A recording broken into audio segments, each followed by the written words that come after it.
дуруд мефиристам ба бинандагони азизи радиои озодӣ. Соат бо вақти Прага 10:01 аст ва ман омода ҳастам ки дар чанд дақиқа дигар барои шумо сархатти хабарҳои рӯзро бигӯям ва фаромӯш накунед ки соати 1 бо вақти Прага барномаи хабарӣ дорем ва ҳамаи шуморо дар он ҷо низ мунтазир мешавем. Аниқтараш дар ҳамин ҷо дар Озодӣ видео канали мо дар YouTube.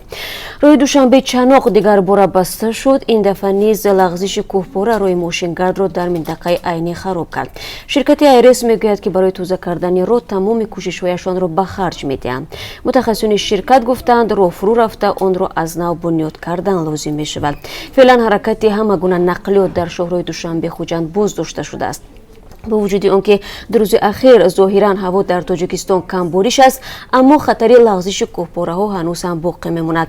هفته گذشته در شهرهای دوشنبه چناق برای یک مدت راه بسته بود همین گونه و در پی این راهبندی راننده‌ها از تأخیر در کارها برای برطرف کردن کوهپاره‌ها اظهار نگرانی داشتند. در عین زمان با وجود آنکه در جنوب تاجیکستان راه‌ها بازند، ولی به گفته مسافران کیراکش‌ها خودسرانه نرخ راهگیری را بلند بردند.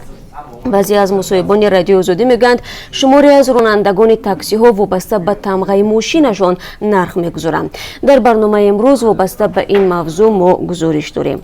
البته ما تحولات اخیر قزاقستان را نیز در مد نظر خواهیم داشت که روزی گذشته در دو شهر مرکزی این کشور اعتراضهای مردمی تشکیل شده بود.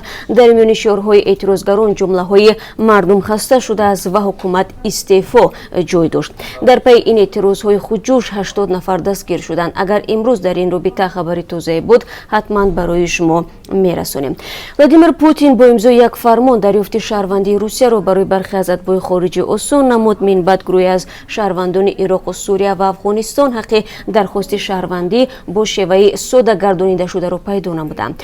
داوطلبان شهروندی باید در گذشته در روسیه شوروی تولد گشته و یا صاحب شهروندی اتحادیه شوروی باشند. بیشتر از این پوتین فرمان ساده سازی گرفتن شهروندی برای ساکنان لوگانسک و دونتسک اوکراین را به امضا رساند. ولی طور مشاهده ها نشان میدهند برنامه‌های خاصی عملی کننده که گویا به طور ساده به خواهشمندان دریافت شهروندی را فراهم می‌آورد در اصل می‌تواند باعث دردسر و ایجاد مشکلات بیشتر شود.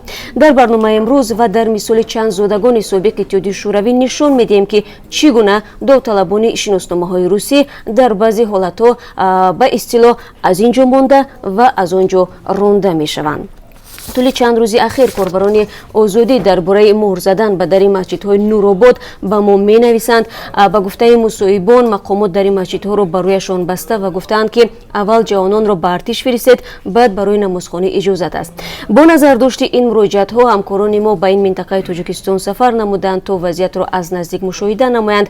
اگر در برنامه خبری ما را تماشا کنید می‌توانید گزارش را در این باره ببینید که تا کجا این گفته‌ها حقیقت دارند یا نه. و در این برابر چون صبح امروز تعدادی از شما بینندگان عزیز وابسته به نصاب زکات و صدقه فطر در ماه شریف رمضان که امسال معین شده است سوال دادید، ما تصمیم گرفتیم در برنامه خبری در این باره به شما معلوماتی بیشتر بدیم.